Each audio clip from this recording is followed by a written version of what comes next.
গতকাল রাত থেকে আলোচনার আরেক নাম ঢাকা আলিয়া মাঠ।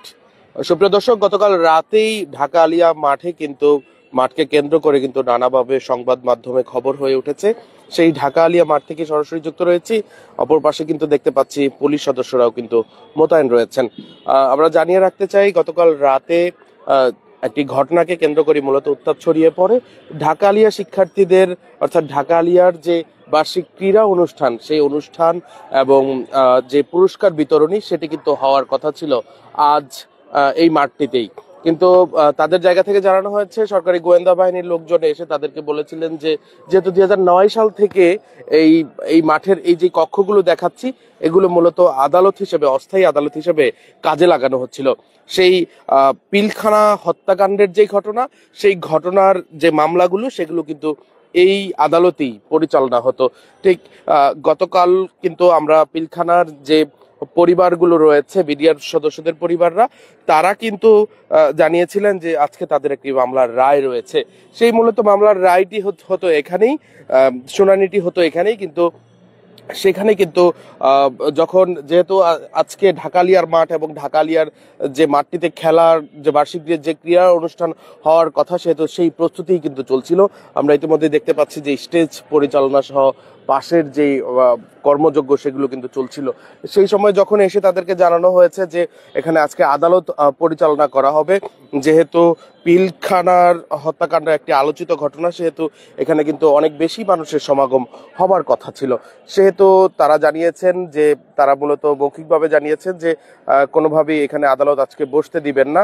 কিন্তু সেটি সরকারের জায়গা থেকে অর্থাৎ পুলিশের সাথে তাদের এই বিষয়টি নিয়ে বাকবিতণ্ডা হলে কিন্তু পরবর্তীতে বিপত্তি বাধে এবং তারা কিন্তু নানা ধরনের কর্মসূচি ঘোষণা দেন।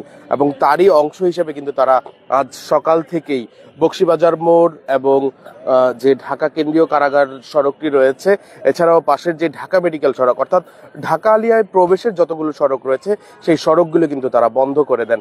এর ফলে দেখা যাচ্ছে যে কোনোভাবেই কেউ প্রবেশ করতে পারছিলেন না, গাড়িগুলো প্রবেশ করা যাচ্ছিল না।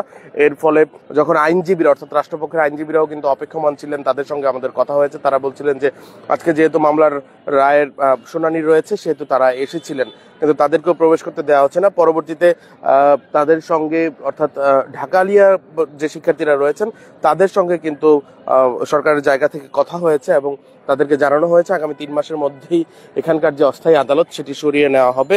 এবং সেই আশ্বাসেই কিন্তু তারা সড়ক ছেড়ে দেন এবং তারা অবরোধ থেকে সরে আসেন। এবং এর পরবর্তী সময়ে কিন্তু যদিও আজকে তাদের যেই বার্ষিক ক্রীড়া অনুষ্ঠানটি এবং পুরস্কার বিতরণ অনুষ্ঠানটি হবার কথা ছিল, সেটি কিন্তু আর হচ্ছে না। শিক্ষার্থীরা এমনটি জানিয়েছিলেন। আমরা সেই চিত্রই আপনাদেরকে দেখানোর জন্য যুক্ত ছিলাম। সবশেষ খবরটি আমরা একটু সামনে থেকে দেখিয়ে দিতে চাই যে শিক্ষার্থীরা যেহেতু নানাভাবে তাদের যে দাবিগুলো সেগুলো কিন্তু তারা লিখে তুলে ধরেছেন। এবং এখানে যে আদালত, সেই আদালতের একটি কক্ষ হয়তোবা দেখা যাচ্ছে, সেটি আমরা আপনাদেরকে দেখিয়ে দিতে চাই। এটি মূলত হচ্ছে আদালত পরিচালনার যে কক্ষ, সেটি এখানেই মূলত উঠানো হতো যারা মূলত এই মামলায় আসামি রয়েছেন, সেই আসামিদেরকে মূলত এখানে কিন্তু তাদেরকে তোলা হতো। এবং পাশাপাশি দেখা যাচ্ছে যে আসলে দেখলে অনেকটা অবাক হওয়ার মতোই যে কতগুলো খাঁচায় তারা আসলে এখানে এভাবেই তারা আসলে বন্দী ছিলেন। কতটা একেবারেই অবাক করার মতো, যে দেখলে মনে হবে যে কত ভয়াবহ এক কারাগারের মতো দেখা যাচ্ছে এই জায়গাটিকে। এখানে দেখা যাচ্ছে যে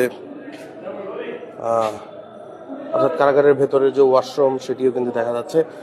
প্রতিটি কক্ষই কিন্তু আলাদা আলাদাভাবে।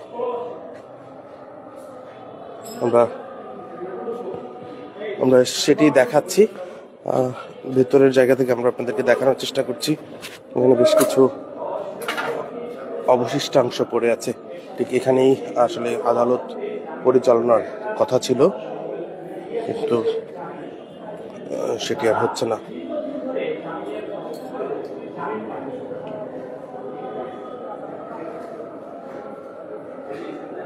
অর্থাৎ এখানে কারা আগুন দিয়েছে সেটি কিন্তু বারবার করে জানানো হচ্ছিল। এটি কিন্তু একেবারে আগুন দিয়ে পুড়িয়ে ফেলা হয়েছে। এখানে কিন্তু দেখা যাচ্ছে এয়ার কন্ডিশন রয়েছে, সেহেতু ভেতরকার চিত্রটা আমরা আপনাদেরকে দেখাচ্ছি যে এগুলো পুরো একেবারে ছাই হয়ে গেছে। এখানে কিন্তু 2009 সাল থেকেই কিন্তু এখানে আদালত পরিচালনা হয়ে আসছিল। আমরা দেখাচ্ছি ঢাকা আলিয়া মাঠের পাশেই যে অস্থায়ী আদালতটি রয়েছে, সেই অস্থায়ী আদালতটি আমরা আপনাদেরকে দেখাচ্ছি। অর্থাৎ এখানে যারা আসামিরা রয়েছেন তাদেরকে রাখা হতো, এবং ঠিক কতগুলো বেষ্টনী, নিরাপত্তা বেষ্টনী, এরপরই হচ্ছে কিন্তু আরো একটি বেষ্টনী, অর্থাৎ এখানে যে শুনানির যে কার্যক্রম সেটি কিন্তু পরিচালিত হতো।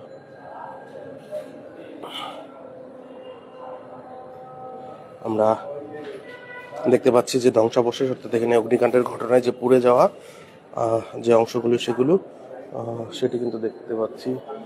পুড়ে যাওয়া ফ্যানগুলো নষ্ট হয়ে আছে, সেই চিত্রে দেখাচ্ছি। শুভদর্শক, মেট্রো টিভিতে যুক্ত ছিলাম, দেখানোর চেষ্টা করছিলাম এই যে অস্থায়ী আদালতটি বসানো হতো ঢাকা আলিয়া মাঠে, সেই মাঠের পাশেই কিন্তু এই যে আদালত প্রাঙ্গণটি বসানো হতো অস্থায়ী আদালত, সেই অস্থায়ী আদালতের ভেতরকার যে চিত্র সেটি, অর্থাৎ পুড়ে যাওয়া চিত্র। গতকাল রাতে বিক্ষোভের জেরে এখানে কিন্তু আগুন জ্বালিয়ে দেওয়া হয়, মূলত সেই চিত্রই আমরা আপনাদেরকে দেখাচ্ছি।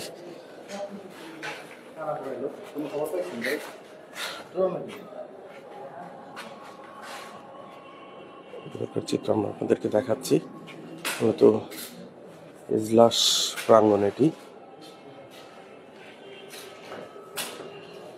এটি এজলাস প্রাঙ্গণ। এখানে থাকা যত আসবাবপত্র রয়েছে সবকিছুই কিন্তু একেবারেই পুড়ে গেছে। আমরা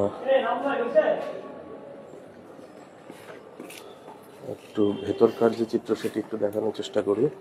ঠিক এখানেই কিন্তু পরিচালিত হতো আদালত, একেবারেই সরু জায়গাটি।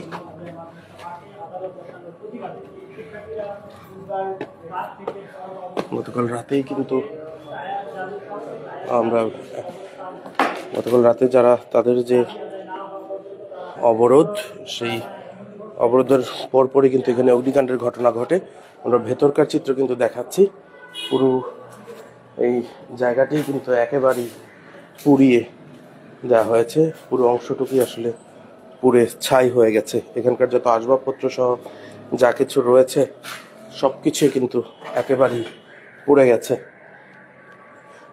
এয়ার কন্ডিশন সহ। অর্থাৎ এই কক্ষটি মূলত ছিল যিনি বিচার কার্য পরিচালনা করতেন তার জন্য মূলত হয়তোবা এই কক্ষটি ছিল, ঠিক তেমনটাই মনে হচ্ছে। যেহেতু এখানে কেউ নেই দায়িত্বরত, সেহেতু আমরা নিশ্চিত করে আপনাদেরকে জানাতে পারছি না, তবে এই কক্ষটি দেখে অনেকটা ঠিক তেমনই মনে হচ্ছে। এই কক্ষটি থেকে বেরিয়েই মূলত এই জায়গাটিতে বিচারক বসতেন এবং এখান থেকে বিচার কার্য পরিচালনা করতেন। সামনে যেই খাঁচাগুলো রয়েছে সেগুলো কিন্তু একেবারেই পুরো লোহার ব্যারিকেড দিয়ে কিন্তু এগুলো কিন্তু এখানেই কিন্তু আসামিদের উঠানো হতো। আমরা সেই চিত্রে দেখাচ্ছিলাম, আবারও যুক্ত হব। সবশেষ খবরটি জানতে আমাদেরকে ফলো করে যুক্ত থাকুন।